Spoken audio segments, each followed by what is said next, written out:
Pepe Pérez Muelas, bienvenido a Leer para Contarlo. Muchísimas gracias por invitarme. Gracias a ti por haber aceptado la invitación. La verdad que hacía tiempo que te escribí, tenía mucho interés en que pudiéramos quedar. Al final se ha precipitado un poquito todo por la Feria del Libro de Murcia, que has podido venir. Ahora te preguntaré a ver qué tal ha ido. Y bueno, pues la verdad que muy contento y de muchas ganas de explorar esta conversación, de que me recomiende el libro sobre todo, y muchas más cosas que seguro que van surgiendo. Pues te recomendaría, precisamente por el momento histórico que estamos viviendo, con que este inminente acuerdo de paz entre Israel y Hamás. Cuchillo, sí, te recomendaría una historia de amor y oscuridad de Amos Oz, que es uno de los escritores que tengo siempre en mi mesilla de noche. Una historia de amor y oscuridad es un libro realmente emocionante. Él cuenta su infancia. Él nació en Jerusalén. Nació en Jerusalén a finales de los años 30, en una ciudad que pertenecía todavía al protectorado británico, y a través de su infancia, de sus memorias, él va contando cómo se crea el Estado de Israel, cómo empiezan las tensiones y la guerra, que para Israel es la guerra de independencia, para Palestina, para los palestinos es la guerra de ocupación. Se empieza a ver esa tensión histórica, cómo va evolucionando a partir de los ojos de un niño. Y sobre todo es la conformación de un conflicto contado de una manera muy sencilla, con muchísimo grado humano, yo diría. Amos Oz es un personaje que para los propios israelíes era incómodo, sobre todo para los israelíes más extremistas, porque era considerado una especie de traidor por contemplar la posibilidad de que existiese un Estado palestino, y para muchos palestinos también era considerado como un personaje a no tener en cuenta, como una especie de espía, ¿no? Porque no dejaba de ser judío y no dejaba de estar a favor del Estado de Israel. Y me parece que Amos Oz, que faltan hoy en día muchas voces como las de Amos Oz y sobran otras tantas. De toda la biblioteca y de las enormes cantidades de lecturas que seguro que acumulas, ¿por qué has elegido esta para recomendar? Sobre todo lo he escogido por su forma de narrar. Amos Oz es uno de los grandes narradores del siglo XX-XXI. De hecho, ganó el premio Princesa de Asturias, no le dieron el Nobel, pero bueno, el Nobel hoy en día no tiene para mí tanto valor como puede tener otros premios, otros certámenes. Es un libro, es un narrador total, es un narrador puro. Y sobre todo escojo una historia de amor y oscuridad por la pasión con la que está contando todos los hechos, no solamente los hechos históricos con mayúsculas, sino su propia historia, la historia de su madre, la historia de su padre. Hay un recuerdo del libro que él cuenta que me llamó poderosamente la atención, y era cómo su tío escribía cartas. Su tío vivía en Lituania a principios de los años 40, cómo escribía cartas donde decía que había aparecido una pintada, un graffiti en las puertas de la sinagoga de Vilna, y decía judíos marchados a Palestina. Ese tío luego muere en Auschwitz, muere en el Holocausto, y Amos Oz, cuando ya es un escritor famoso, en los años 70 lo invitan a la Sorbona a dar una conferencia, y lee una pintada también en las puertas de la Sorbona que dice judíos marchados de Palestina, ¿no? Como la historia se va repitiendo e incluso va dejando también sus recovecos y sus huellas. Ahora vemos como en este conflicto de Israel y Palestina pues hay una infinidad de odios atrasados que está despertando, y que sobre todo está pagando el pueblo palestino, pues por los tanques israelíes y por los fanáticos de Hamás, que son los propios monstruos que está incubando Palestina. Te escuchaba precisamente al hilo de lo que mencionas, de esa historia cíclica. Te escuchaba hace poco en un podcast o no recuerdo bien, no sé si era una presentación de Moviator, y hablaba precisamente, ¿no? de cómo llega Eneas a las playas de Roma, que con lo que, bueno, es la historia de la creación de Roma, o la leyenda, mejor dicho, de cómo, ¿no? de cómo nace Roma, pero hasta en ese momento, en ese texto de Virgilio, ya se denota, ¿no? el papel del refugiado, el papel del migrante, que que hoy en día incluso ¿no? Entonces me llama la atención, ¿no? De nuevo Sí, Eneas es el primer refugiado de la historia, por lo menos el primer refugiado en tener nombre, al que se le dedica una obra, ¿no? Eneas es la contrapartida, es el reverso de Odiseo. Odiseo es un vencedor, él ha ideado el caballo, ha destruido Troya con su ingenio, ha violado a las mujeres troyanas, ha vuelto a casa, ha sobrevivido. Eneas ha visto cómo su mujer fallecía, ha visto cómo su familia caía en las cenizas de lo que fue Troya y tiene que ir atravesando primero el Egeo, después el Mediterráneo, rechazado por un pueblo y otro con sus compañeros, hasta que llega al Circeo, que son las playas, una playa muy bonita, por cierto, que está entre Nápoles y Roma, donde Pierpaolo Pasolini pasaba sus veranos en la casa de Alberto Moravia, se puede visitar y uno se da cuenta de que la historia es cíclica, ¿no? Que la historia se mueve, que la historia se aleja, pero que vuelve otra vez a pendular en los mismos puntos. Siempre ha habido hombres y mujeres que han tenido que huir de ciudades en llamas, esos mismos hombres y mujeres que llegan a países diferentes y que sienten el rechazo de los habitantes de ese país, y al final el futuro siempre se construye con la mezcla y con la unión, con el respeto, por supuesto, pero creo que el futuro está en la coexistencia, no en el rechazo. Tú eres profesor de lengua y literatura, si no me equivoco, ¿no? En Sevilla. Pero sin embargo tienes un conocimiento tan a veces escuchándote hablar de historia, ¿no? Es como tienes un conocimiento amplísimo. No sé si se debe a una pasión por el ensayo histórico o la novela histórica o como... Yo siempre he entendido la literatura como la estilización de la historia. La literatura no es nada sin historia. Cuando uno se enfrenta al Lazarillo, cuando uno lee el Lazarillo, no está leyendo solamente la autobiografía o la confesión de Lázaro de Tormes, que ha logrado resarcirse de su pobreza y llegar a ser pues la mano derecha de un arcipreste. Lo que está leyendo es cómo vivían los pobres en la España del siglo XVI, cómo se comportaba la Iglesia en la España del siglo XVI y cómo el poder, como tentáculos, llegaba a todas las partes de la sociedad. La literatura y la historia son dos caras de una misma moneda y yo eso siempre lo he tenido muy claro. Yo cuando quiero explicar literatura a mis alumnos o cuando hablo con mis amigos o con mis colegas de literatura, yo tengo muy en cuenta que la literatura nace de un momento histórico concreto y es un producto de esa historia y de esa sociedad que la ha creado. El Lazarillo de Tormes, por siguiendo este ejemplo, solamente puede ser el Lazarillo de Tormes porque nace en la Castilla de mediados del siglo XVI. Si no podía haber nacido en Francia, no podía haber nacido incluso en la España del siglo XVII. De hecho, el Buscón de Quevedo ya es un libro completamente diferente, es un libro burlesco y no compasivo como lo es Lázaro.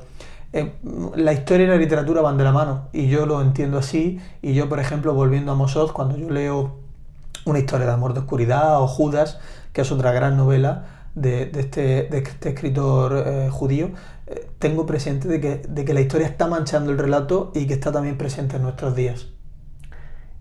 ¿Qué libros recomendarías a tus alumnos, o seguro que les has recomendado, para empaparse un poco del contexto sociopolítico que se vive actualmente en el mundo? Bueno, creo que hay suficientes conflictos como para que puedas elegir. Sí. Si quieres, Bueno, un libro que a mí me gusta, que me gusta recomendar, sobre todo, no tanto para entender el mundo de hoy en día, que es un poco esquizofrénico, sino para saber que tampoco estamos viviendo algo muy diferente a lo que siempre ha sido, ¿no? La historia es El mundo de ayer, de Stefan Zweig.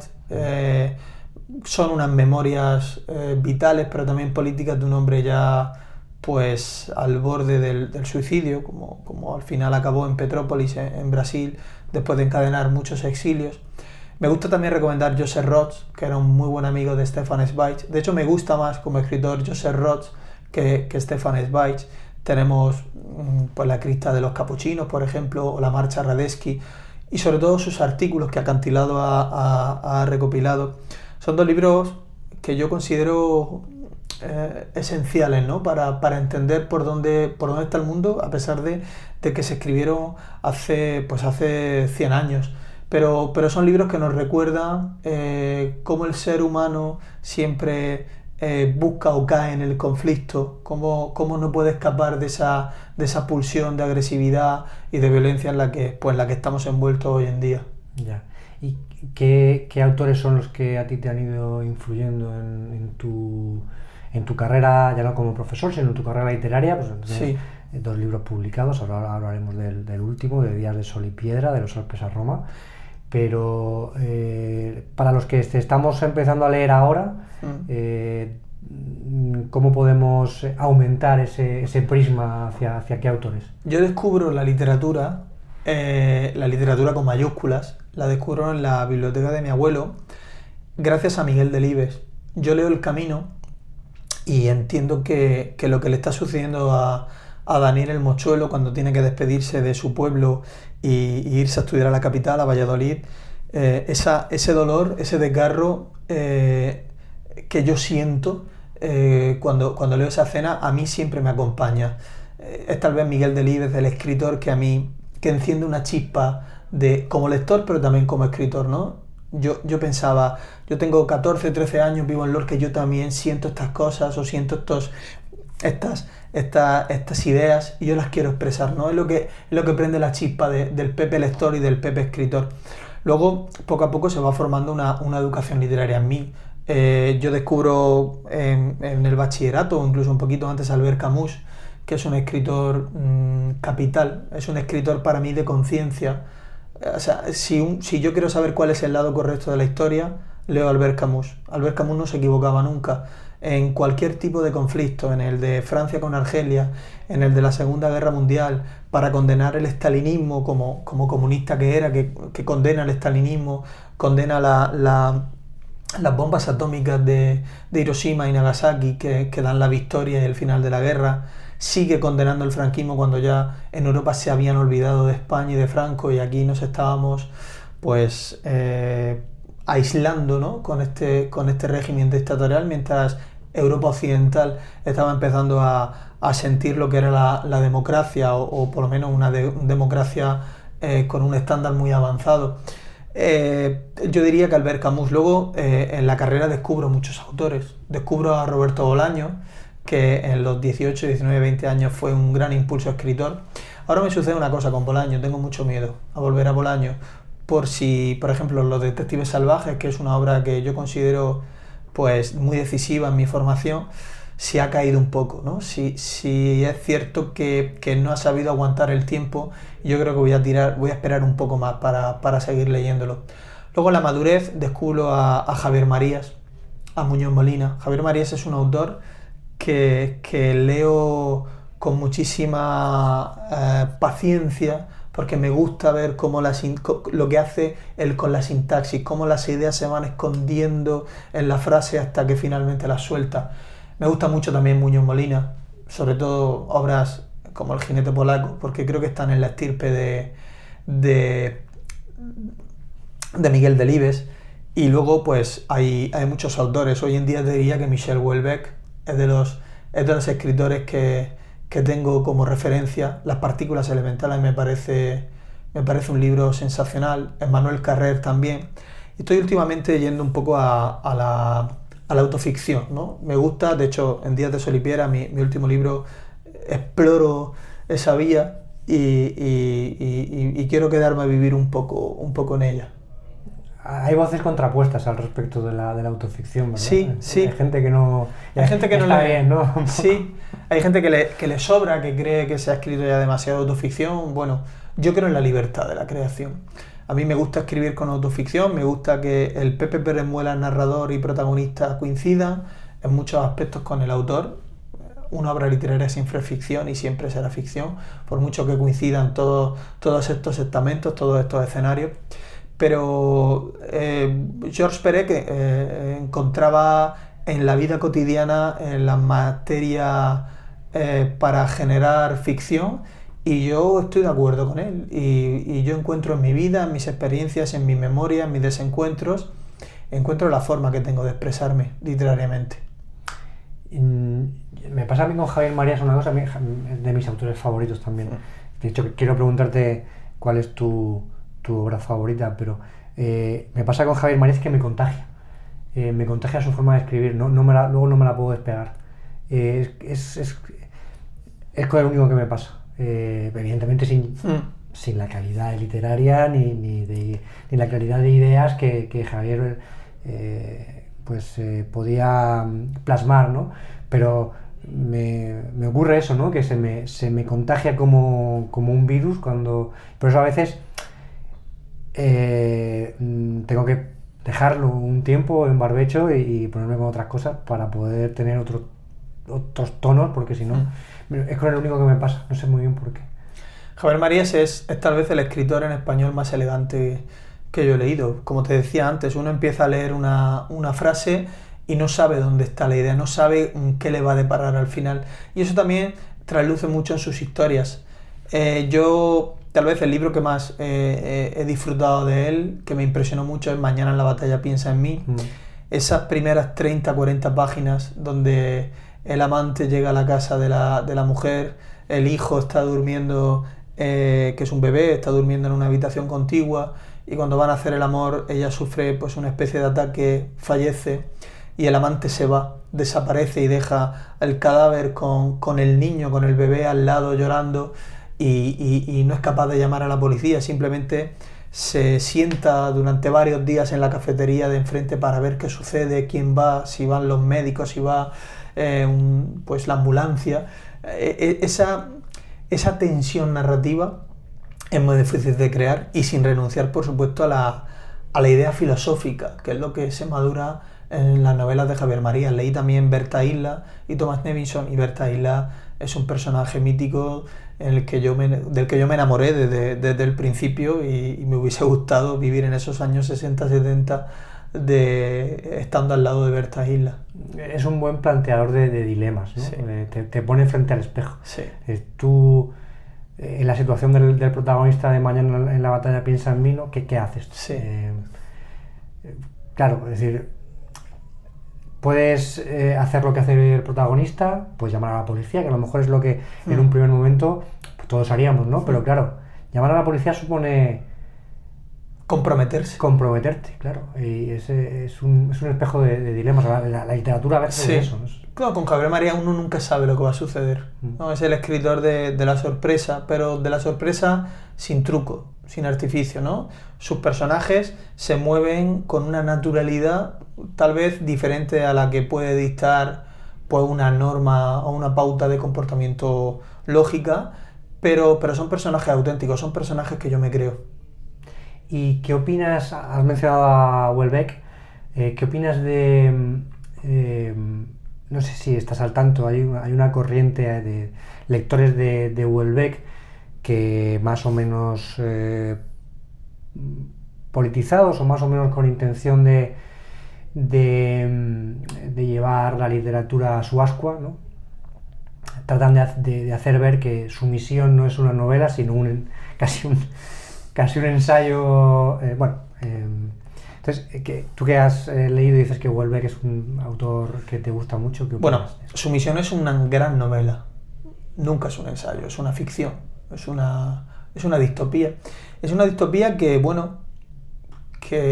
probablemente empiece a cobrar sentido, ¿no? No creo que en Francia vaya a suceder lo que él dijo, pero él no es un profeta. Es un narrador, es un novelista, no se dedica a plantear el futuro. Habla de un posible presente. Y es cierto que Francia tiene un problema muy grave con la inmigración. Con la inmigración y con la radicalización del Islam que presenta en esas calles. Yo he vivido 5 años en París y yo sé lo que ha escrito Houellebecq. Y yo sé cuáles son los grandes problemas de identidad que hay en Francia. Hay barrios en Francia, y sucede también en España, donde las mujeres van veladas desde la cabeza a los pies, o no pueden entrar en determinadas teterías o restaurantes porque su entrada está permitida solamente a los hombres. Y no hace falta que haya un cartel donde se prohíba su entrada. Esas cosas se saben. Y el Estado no hace nada. El Estado permite esa mancha en contra de los derechos humanos y sobre todo en contra de los derechos de la mujer, ¿no? Y el Estado, el francés y el español, o los estados europeos, permanecen un poquito al margen de eso, y yo creo que las estamos abandonando, sobre todo a esas mujeres, ¿no? Que no tienen la oportunidad de vivir con todos los derechos y todas las garantías que les puede dar un Estado democrático como son los europeos. Y mirar para otro lado lo único que hace es acrecentar el problema y hacer crecer los odios. Yo creo que Houellebecq, pintando esta Francia tan en el extremo, tan apocalíptica, está lanzando un mensaje. Y el mensaje es que hay que integrar al Islam. Hay que integrarlo al Islam en Europa, pero no a costa de que los derechos y las libertades adquiridas en Europa se mermen. Creo que es el Islam el que tiene que ajustarse, modernizarse, por lo menos el Islam en Europa, ¿no? Como durante siglos se hizo con el cristianismo, ¿no? Cuando en el siglo XVI-XVII no podías decir determinados tipos de ideas, y luego está Voltaire, y a partir del siglo XIX, del siglo XX, pues el cristianismo pasa a ser una esfera privada, aunque tenga que ver también en la política el cristianismo, por supuesto. Yo creo que el Islam tiene que sufrir ese proceso de ilustración. Y si hay algo que en su misión que la gente no ha conseguido o se ha olvidado o no lo ha leído bien. Su misión habla no tanto del radicalismo islámico, sino de cómo los franceses asumen ese radicalismo islámico, de la misma forma que los franceses asumieron la ocupación nazi sin ningún tipo de despeine. O sea, prácticamente los franceses recibieron a la invasión nazi alemana con los brazos abiertos. Luego, en el año 44, ya empezaron algunos resistentes y las grandes masas de población a afiliarse al Partido Comunista, como Picasso, que lo hace en el 44-45, no al principio de la guerra. Houellebecq habla de eso. Y luego, al final de la novela, él cambia la voz verbal, el tiempo, y utiliza el futuro de subjuntivo. Es decir, no cuenta que el protagonista se convierta al Islam, sino que podría convertirse al Islam. Con lo cual deja al lector la capacidad de elegir qué hacer con este personaje, con lo cual es mucho más genial el final del libro. Pues ya que estamos en Francia, siguiendo por Emmanuel Carrère, repetimos, ¿qué te gusta más de Emmanuel Carrère? Lo que me gusta de Emmanuel Carrère es cómo consigue hacer de su vida una obra literaria. El primer libro que yo leí de Carrère es El adversario, que ha tenido, ahora una revival en España, ¿no? Con el odio de Luis G. Martín, ¿no? Que no se llegó a publicar con Anagrama. Yo el libro no lo he leído. Pero El adversario es un monumento a una crónica cuasi periodística. Abandona también el periodismo cuando siente cierta predilección Carrère por el asesino, un poco a la manera de Sangre Fría de Truman Capote. Le causó muchísimos problemas. No sé si has visto el documental de Carrère que hay en Filming. No lo he visto. Pues habla sobre la publicación del libro del adversario y ya en aquella televisión de aquel momento, cuando iba Carrère a ciertos programas de televisión, entrevistas, tertulias, ya era un problema para él y le confrontaban con eso, el hecho de que él fuera capaz de ver cierta humanidad en el asesino, lo que luego se ha reproducido, volvemos otra vez a la historia cíclica, ¿no? Se ha reproducido ahora con el tema del odio. Sí, son temas difíciles, porque confrontamos la libertad individual de cada uno, pero con el derecho al honor, ¿no? De esa madre de los niños asesinados, ¿qué tiene que primar, ¿no? A mí es un tema que me genera muchísimas dudas. A mí me hubiese gustado que la obra saliese, la de Luis G. Martí, saliese en las librerías y que la gente tuviese la libertad de leerlo o no, o que las librerías también tuviesen la libertad de querer venderlo o no. Pero luego es verdad que escuchas los testimonios de la madre o del abogado de la madre diciendo, y la humillación en la que queda la madre después de este testimonio, ¿no? Después de haber... Porque claro, José Bretón se permite o se presta a colaborar con el libro para ejercer una violencia vicaria contra la madre, ¿no? O sea, no tiene bastante con haberla dejada sin su hijo, sino que años después quiere volver a ejercer pues ese odio y esa violencia. Es muy complicado, ¿no? No sabría yo dirimir qué es lo que hay que hacer o no en este caso. Pero del Emmanuel Carrère hay un libro que considero superior, que es El Reino. El Reino es su búsqueda de la fe, y yo soy una persona también que está siempre buscando qué hay ahí, si creo, si no creo, si puede haber un ente superior que le dé sentido a nuestra vida, a toda la belleza y el dolor que hay en el mundo. Y es una aproximación sobresaliente a las escrituras, a la vida de San Pablo y de San Pedro. Es un viaje también que él hace por Grecia, por Pasmos, donde San Juan tuvo la visión que le llevó a escribir el Apocalipsis. Carrer es un escritor que nunca defrauda, a pesar de que los últimos libros no han estado a la altura del Reino del Adversario, pero a mí cada 2 años me gusta tener noticias nuevas de Carrer. ¿Qué te parece V13?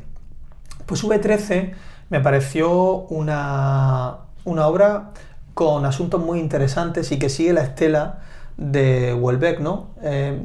Yo escribí un artículo, un reportaje en La Verdad hace un par de años, que hablaba precisamente de cómo se ha vivido el debate de los atentados del Bataclan en Francia y de los atentados islamistas, y empieza con Houellebecq.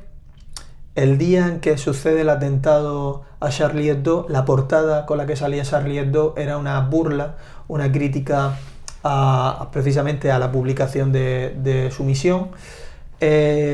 Ahí uno de los supervivientes es Lanson, que le desfigura en el rostro, y escribe luego sus memorias del atentado, que es El Colgajo, también publicado en Anagrama. Y El Colgajo vuelve a retroalimentar este debate literario entre extremismo islámico, atentados y literatura. El libro dialoga directamente con su misión, ¿no? Porque incluso Houellebecq aparece como personaje. Lanson, cuando ya está recuperado, es un libro muy bueno, pero es durísimo, porque es todo el proceso que le hace, él quedó con la mandíbula descolgada, y es el proceso de la operación, pero el proceso mental también de entender qué es lo que le ha ocurrido. Y más o menos al final del libro hay una conversación entre Houellebecq y Lanson. Luego publica Yoga Manuel Carrer, donde se habla de los atentados precisamente del Bataclan, y culmina todo este proceso V13, que son las crónicas judiciales del proceso contra los islamistas. Y bueno, Carrer es un provocador. Hay solamente una cosa que me molestó como lector, ¿no? Como lector moral, que es ese compadreo que vuelve a tener Carrer con ciertos, no yihadistas, pero sí personas que colaboraron un poco indirectamente en los atentados, que ayudaron a alquilar las furgonetas, o que sabían pero no dijeron, ¿no? Hay cierto entendimiento entre Carrer y ellos, ¿no? Es lo que yo no comparto a nivel literario. Luego, por cierto, sale Aniquilación, que es la última novela de Houellebecq, donde vuelve a producirse también una escena en la Salpêtrière, que es el hospital donde ingresaron a Lanson, y es la forma que tiene Houellebecq de devolver el legado que le deja Lanson con su libro. Pues, bueno, muy interesante todo esto, pero habrá que hablar también un poco de Días de Sol y Piedra, de tu último libro que estás promocionando ahora, que precisamente estás aquí pues porque hemos podido coincidir, porque estabas en la Feria del Libro. ¿Qué te ha ido? Bien, ha ido muy bien. He estado en el stand de Diego Marín con Fuensanta, la librera, y la verdad es que me he encontrado un muy buen ambiente. El paseo de Alfonso X el Sabio estaba lleno. La feria cada año va mejorándose, se están haciendo muy bien las cosas, y contento de volver a mi tierra. Soy de Lorca, pero Murcia para mí es mi tierra. Contento de volver, y bueno, y sobre todo si es para hablar pues de las historias que cuento y que me dejan publicar. No sé si te estás encasillando en la literatura de viajes entre Homo Viator y ahora Días de Sol y Piedra. Homo Viator, que no he podido leerlo entero, pero sí que lo he leído a cachitos un poco. Quiero tener tiempo para coger y de verdad leérmelo entero, y bueno, es muy interesante, muy divertido, lo que cuentas de las anécdotas de viajes y demás. Y este es un libro mucho más personal, a veces relativamente pudoroso. No sé si te da cierto pudor que podamos acceder totalmente desconocidos a ciertas ya no ideas, sino vivencias. Sí. O sea, me gusta preguntaros a los escritores, por ejemplo, se lo comentaba también a Miguel Ángel Ruiz por Almenara, ¿no? A veces me da pudor por vosotros, en su caso a lo mejor era cuando tenía que discutir con su mujer si invertía o no invertía X dinero en la casa que había comprado precisamente ahí en la Serra de Almenara. En tu caso, pues, por ejemplo, pues con tu hermano al principio, cuando pues ese momento de reconciliación, bueno, pues, no sé hasta qué punto esa autoficción, o cómo, mejor dicho, cómo sorteáis ese pudor que puede generar la intimidad aquí plasmada. Bueno, yo tengo un concepto muy claro, y es que a mí la escritura me sana. Yo vuelco mi vida en la escritura, y yo tomé la determinación de escribir así hace ya mucho tiempo, y voy con todo. Entonces, por supuesto que uno siente pudor, porque yo en días de sol y piedra me he desnudado. Me he desnudado primeramente porque cuento un problema que yo he arrastrado durante estos últimos años, que ha sido ataques de ansiedad bestiales, o incluso he estado rondando la depresión, y yo aquí lo cuento los motivos que me llevaron a eso, cuento el estado en el que estaba, cuento el sufrimiento y el dolor que he padecido, y también la forma que he tenido de sanarme, que ha sido en parte la bicicleta y volver a Italia y encontrar pues toda la cultura y la belleza que a mí me ha dado este país desde la adolescencia. Y una vez que asumes eso, pues bueno, pues he intentado contar de la mejor forma posible lo que me ha inquietado. Parte de ese dolor que tengo es la relación con mi hermano. Mi hermano y yo hemos sido personas muy cercanas siempre. Para mí, mi hermano ha sido como un héroe, y en los últimos años nos hemos distanciado. Y bueno, el viaje parte también de una estancia que hago en Turín, días antes de empezar el recorrido por la Vía Francigena. Estoy en casa de mi hermano, que él vive allí en Turín, y ya hay un reencuentro, hay un acercamiento, y he relatado lo que han sido esos días, y sobre todo los años anteriores de silencio. Y es cierto que cuando yo me pongo a escribir, no pienso en las personas que lo leen, y yo era consciente perfectamente de que este libro se iba a publicar, y que además lo iba a publicar Siruela, pero me pongo una venda en los ojos que no me permite ver más allá de mi memoria, de mi conciencia y de la página en blanco, y lo escribo, porque para mí es muy importante la materia escrita. Para mí es esencial, y yo lo pongo por encima de muchas cosas. Eso es mi experiencia, esa es mi memoria, y mi memoria quiero que sea compartida, y quiero que sea leída por los lectores. Y yo sé que arriesgo relaciones, arriesgo amistades, arriesgo cariño, pero para mí merece la pena. ¿Fue antes el libro o fue antes el viaje? Fue paralelo porque conforme yo iba cumpliendo las etapas, que fueron 14, yo me reservaba las tardes para escribir, para relatar todo lo que había vivido durante esa jornada. Luego es cierto que cuando llego a España, leo el diario que he escrito y veo que tiene pulsión narrativa. Yo no escribo este diario pensando que se puede publicar. Yo lo escribo por una necesidad de escritura, por una necesidad vital. Al ver que tiene tensión narrativa, pues ya lo estructuro en capítulos, le voy añadiendo investigaciones o sobre todo los hilos conductores, que los hilos conductores son 12 capítulos, son 12 escritores o pintores o cantautores que yo he elegido y que me han acompañado por ese fragmento de etapa, aunque ya estaban intuidos, ¿no?, en ese diario, ¿no? Yo, si por ejemplo atravieso el Val de Aosta, yo estoy siempre pensando en Primo Levi y en los años que pasó como partisano intentando boicotear las comunicaciones nazis. Yo lo anoto en mi diario, y es luego en España cuando investigo cuál es realmente la geografía en la que vivió. Entonces ahí se unen esas dos historias, la mía personal y la que luego escribo en España. Y a nivel ya más técnico, más de artesano, ¿cómo se fragua el libro? Cuando tú llegas a España con las notas, ¿qué era? ¿Una libreta o era un...? Era una tablet. Yo ya no sé escribir a mano. Llevaba una pequeña tablet y un teclado. Ajá. Yo escribo muy rápido a ordenador, pero a mano me cuesta muchísimo. Sí. Prácticamente todo lo hago a través del ordenador, a través de un teclado. Y yo sé que esto no es muy romántico, pero bueno, los tiempos del Grand Tour ya acabaron. Y es cuando llego a España, ¿no? Pero básicamente el 70% del libro está escrito in situ, está escrito con ese teclado y esa tablet. Luego, pues sí, tengo que mejorar el texto, tengo que cambiar adjetivos porque repito ideas, pero el 70% del libro está escrito allí. Está escrito con ese dolor, con ese sol y esa piedra. Ahí me ha gustado mucho, o me están gustando mucho muchas descripciones como muy honestas del paisaje. No siempre es un tránsito agradable por la Toscana, ¿no? Por viaje, ¿no?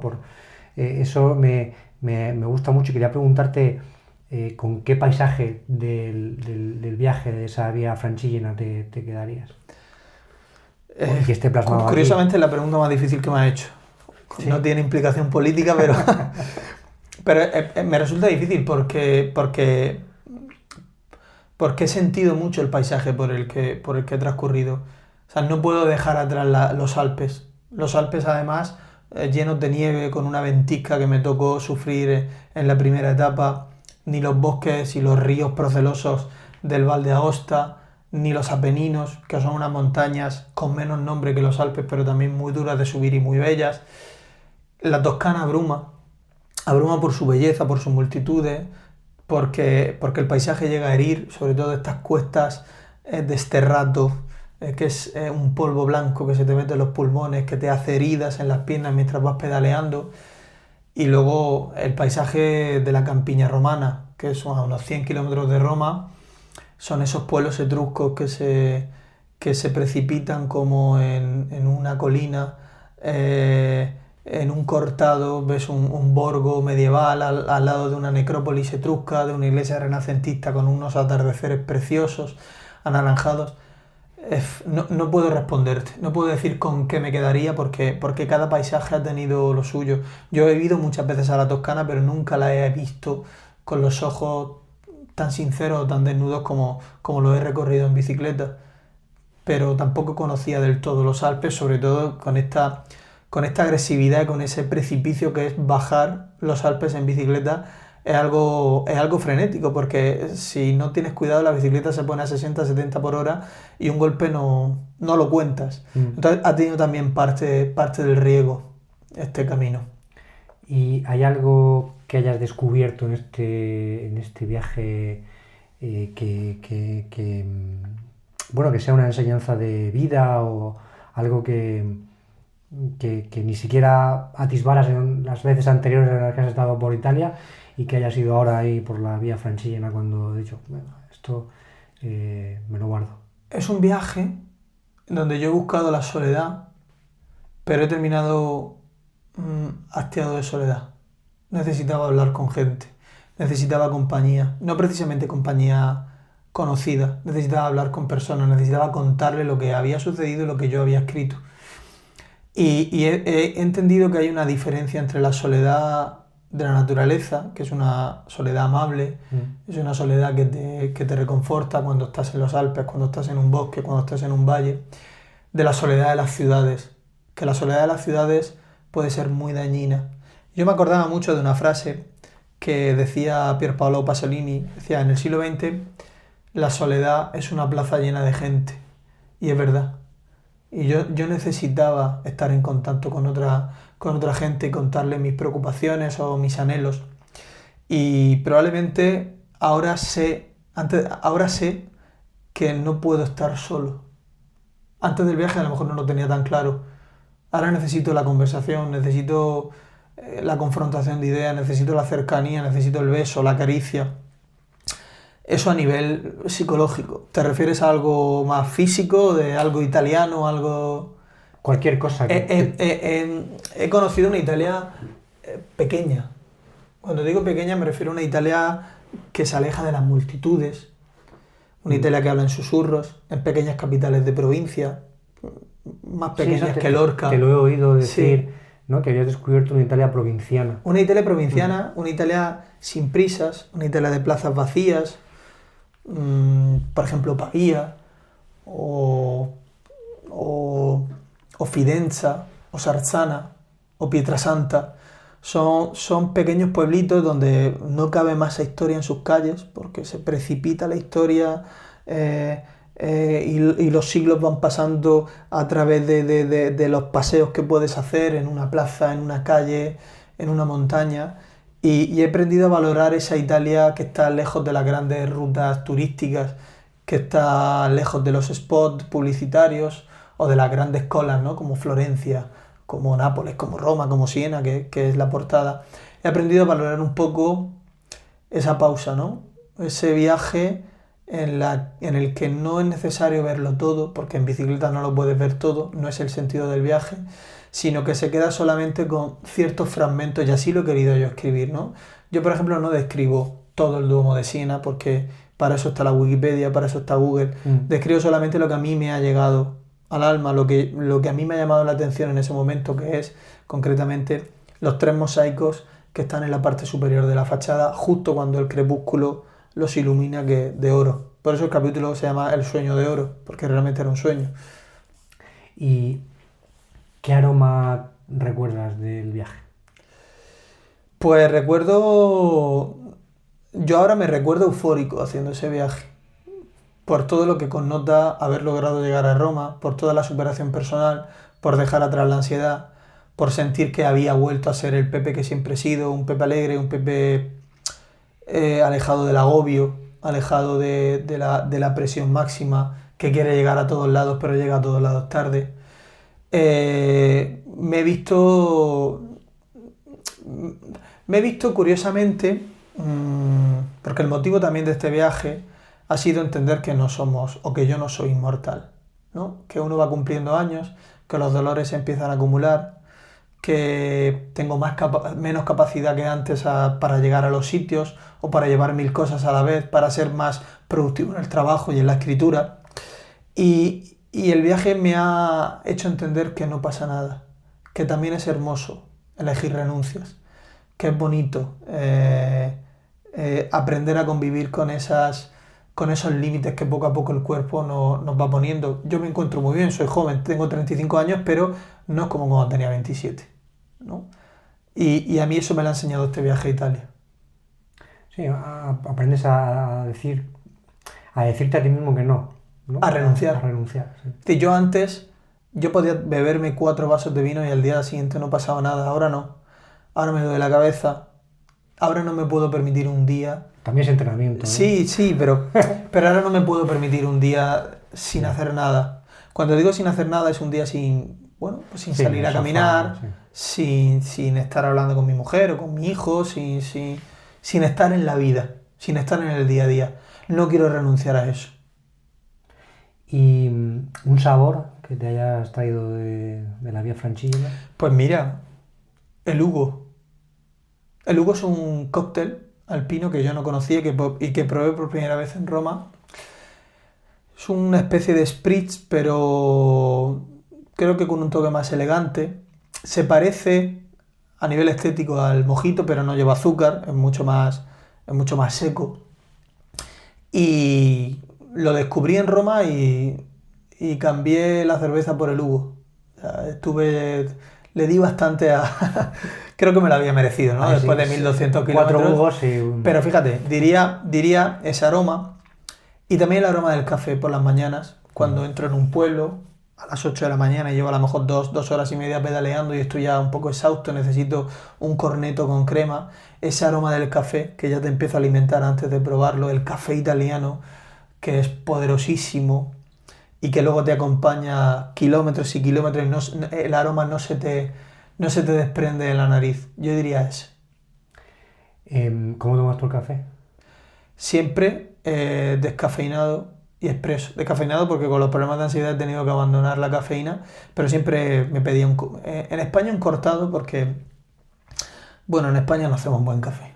¿Ah? No me gusta mucho el café que se sirve en España. Yo lo tomo como una convención social. Me gusta mucho tomar café en la calle, pero en Italia siempre me tomo expreso, sin leche y sin nada, el café puro. ¿Y un plato de comida? Un plato de comida... ¿Una receta italiana que te hayas traído del viaje? Bueno, mira, yo soy un fanático de la carbonara romana, pero probé una pasta al ragú con anatra, que la anatra es pato. Me pareció soberbio. Lo probé en Bolsena. Bolsena es una ciudad pequeñita, preciosa, que rodea un lago, que es el lago de Bolsena. Y tomé este plato de pasta con carne de pato, me pareció extraordinario. No conocía yo esta variante de la pasta.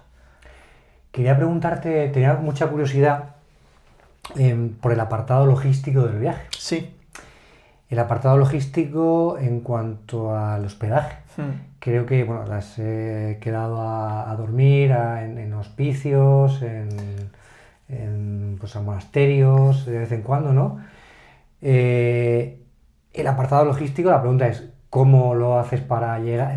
¿Llegas y te quedas o reservas? ¿Están en Booking?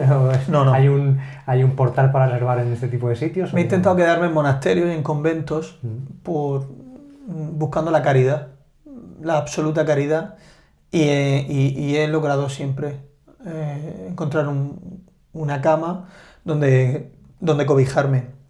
He ido un poquito a la aventura.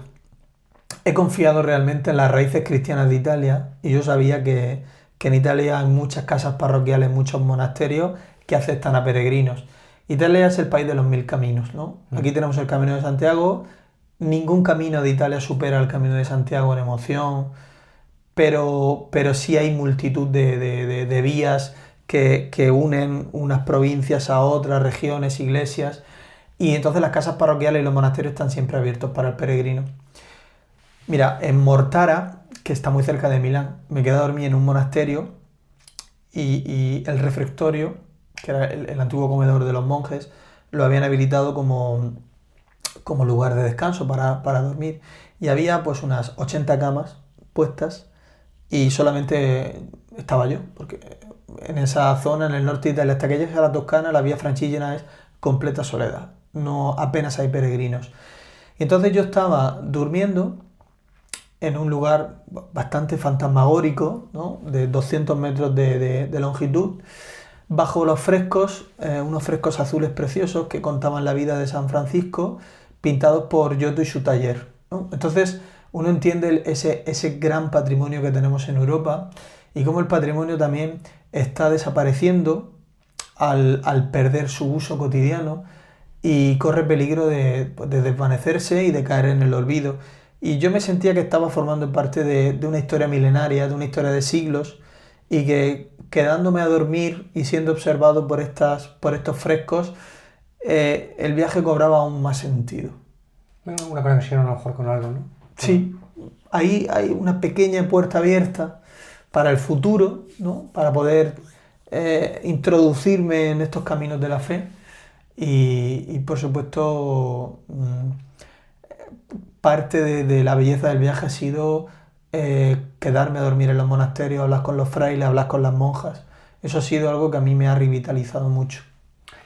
Entonces, ¿recomiendas a quien esté pasando por un proceso de ansiedad o de mal, bueno, casi acercándose a la depresión, como decías tú antes, sí, coger la bici y hacer 1000 kilómetros de... Bueno, yo recomiendo no rendirse. Yo recomiendo que se salga de lo establecido, ¿no? Tirar la puerta de la casa abajo y salir a la calle y descubrir el mundo y sentir que no estamos tan solos en realidad y que lo que tenemos a nosotros tal vez nos parezca un mundo, pero es un problema que comparte mucha gente. A mí con la ansiedad me pasaba una cosa. Mi principal problema fue que yo no sabía lo que era la ansiedad y la he estado padeciendo durante meses, incluso años, sin saber lo que era. Entonces yo pensaba que era un problema físico, un problema mucho mayor. Luego a mí también me costó mucho aceptar que necesitaba ayuda psicológica. Eso ha sido tal vez la principal piedra en el camino. Yo nunca he confiado mucho en los psicólogos y bueno, he visto que hay buenos psicólogos, que hay buenos profesionales y que ayudan y que sanan. Y luego la bicicleta está en este último proceso y la bicicleta me ha conectado y me ha activado el cuerpo con la mente. Y sobre todo lo que decíamos antes, la bicicleta me ha hecho saber cuáles son las prioridades que hay en la vida.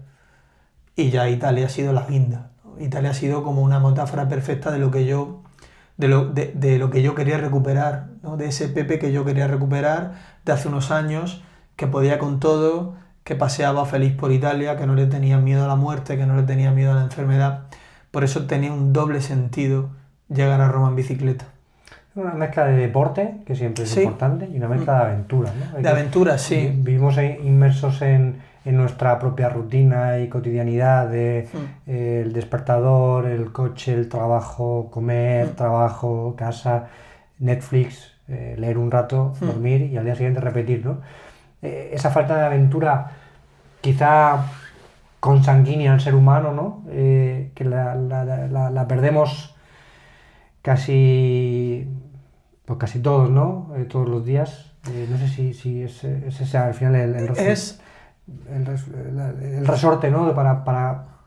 Es sobre todo el no saber lo que va a pasar en las próximas horas.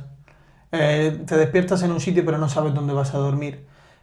Todo lo que consigas en el camino lo has hecho por tu esfuerzo, con tus pedaladas.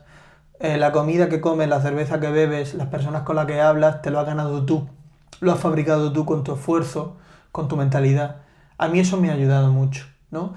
Ahora sucede que salgo en bicicleta y hago los recorridos habitualmente que hago y me aburro, porque me falta esa chispa de lo desconocido, que es lo que hablabas antes, ¿no? El ser humano ha logrado hacer lo que es porque siempre ha tenido la virtud de descubrir, porque ha tenido una sed de conocimiento que ha superado cualquier miedo que haya en el horizonte y por eso ha progresado. Pienso en cómo hemos conquistado la supervivencia y al precio de despegarnos de esa necesidad quizá no necesidad, pero de ese instinto de querer sobrevivir, que lo tenemos tan apagado que al final de alguna forma nos grita algo por dentro. Lo digo porque de alguna forma también me puedo ver reflejado en algunas cosas de las que hablas y escribes en Días de Sol y Piedra y he reflexionado mucho en estos últimos años sobre esto y a veces pues te planteas, ¿no? si esto es algo más grande que tú, si realmente es un problema de especie, de que hemos... Un problema generacional. Hay una frase de Pascal que me encanta y que no sé citar de memoria, pero el sentido es que los problemas del ser humano empiezan cuando no es capaz de quedarse sentado en su casa y tiene que salir al mundo, ¿no? A descubrirlo, que es la necesidad de viajar que yo tengo, que yo creo que tiene mucha gente, la necesidad de descubrir, sobre todo la necesidad de no caer en una monotonía y en una cotidianidad, de que los días no sean predecibles, de que no sepamos con exactitud ya cómo van a ser el resto de los días de tu vida. A mí eso es algo que siempre me ha espantado y que me sigue espantando. Por eso creo que es necesario reinventarse. Yo lo he hecho con la bicicleta, lo he hecho viajando a Italia. Y sobre todo eso da unos conocimientos y unas experiencias que ayudan también a paliar el resto del año, ¿no? Los días monótonos que vendrán y que también son necesarios para valorar los viajes y para valorar los días de dicha y sobre todo para saber estar bien, ¿no? Con uno mismo. Yo creo que el ser humano tiene que ser una combinación entre conformismo, que es necesario, pero también ambición. ¿Te acompañó algo de música en el viaje? No puse nada de música. Mentalmente sí podía estar, por ejemplo, cuando subo La Chisa, el puerto de montaña de los Apeninos, tengo presente a Fabrizio De André, que es un cantautor italiano al que le dedico un capítulo, y su pieza, su canción Hotel Supramonte, o Un químico que me recuerda a mi padre. Tengo el Va pensiero de Verdi cuando estoy atravesando la llanura padana, pero quería alejarme un poco precisamente de esa cotidianidad tecnológica que siempre estamos escuchando música, ¿no? Y escuchar la naturaleza, escuchar los ríos, los bosques, escuchar una segadora que está cortando el campo, el trigo. Quería ver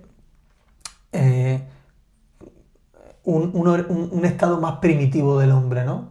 Sin ayudas tecnológicas, la bicicleta y yo, sin Maps, sin Google, sin saber si la iglesia que estoy viendo se construyó en 1400 o en 1500, simplemente por la pura intuición de mi vista o de mis estudios a lo largo de muchos años o por mi intuición. He buscado eso. ¿De verdad no has usado Google Maps en ningún momento? No he usado Google Maps y eso que está muy... que apenas hay señales.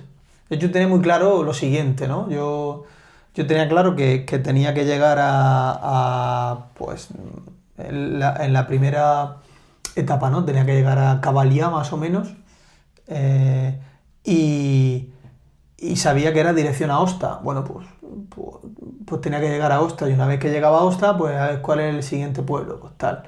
Entonces, no, o sea, he podido usar Google Maps dentro de la ciudad para para entender cuál era el próximo destino, pero yo llevaba mi contakilómetros, que me marcaba la velocidad, lo que ya llevaba hecho, y poco más. No he ido siguiendo la pantalla de un móvil.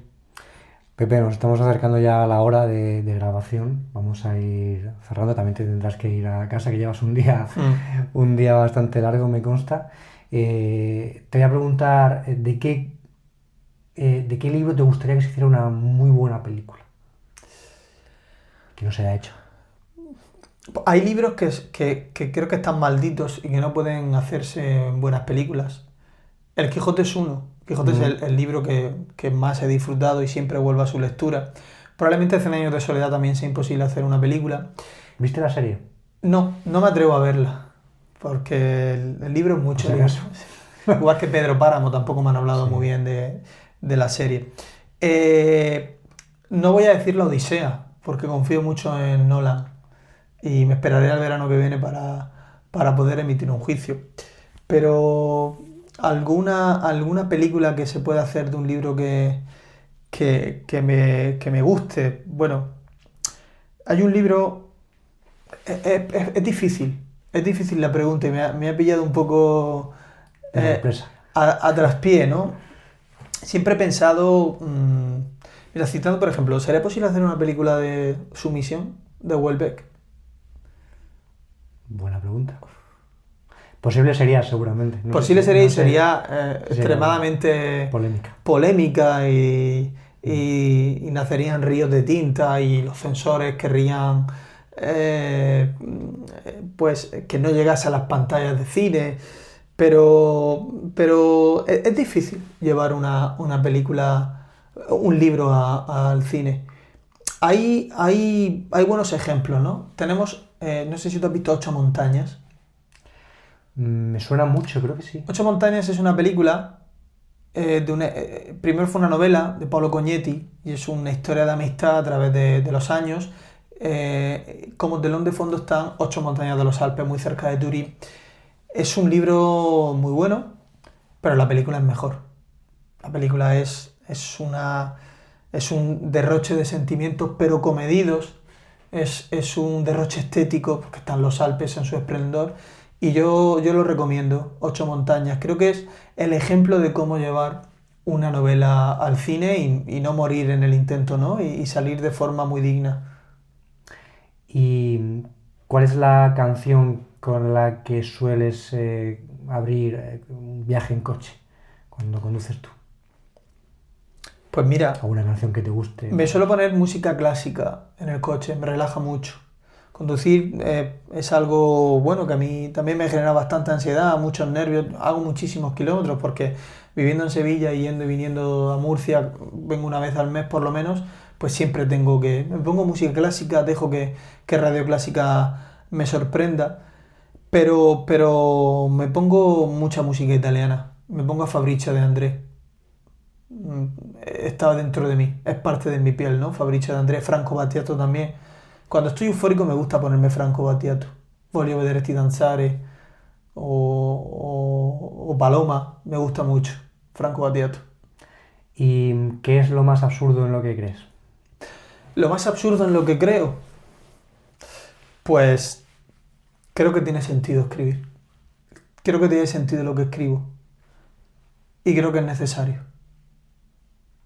¿Y una persona a la que creas que podríamos invitar al podcast y que sea pues una persona que no sea muy conocida o que tenga una buena conversación, que nos pueda recomendar muchos libros y que merezca un ratito de atención y de conversación? Que no sea muy conocida. Sí, que no sea el típico... Que no sea el típico pope de la cultura... Vamos a descubrir a alguien. Murciana. Pues descubrir a alguien. Un nuevo talento.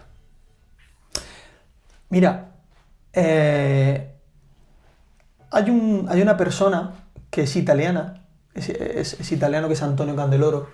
No sé si lo conoces. No. Antonio Candeloro es profesor de universidad, es el director del Instituto Dante aquí en Murcia, y es una persona genial. Es un cervantista, es un enamorado del Quijote, es un hombre que llega a 1000 sitios, también un amante de la bicicleta, de los grandes viajes, y sobre todo es una persona muy inteligente, Antonio Candeloro. Una persona que ha entendido mucho más España que muchos de los españoles que viven aquí, y muchos de los que trabajan en política o en cultura. Creo que Antonio Candeloro sería una persona idónea para charlar con él y para aprender todos los que oímos este podcast.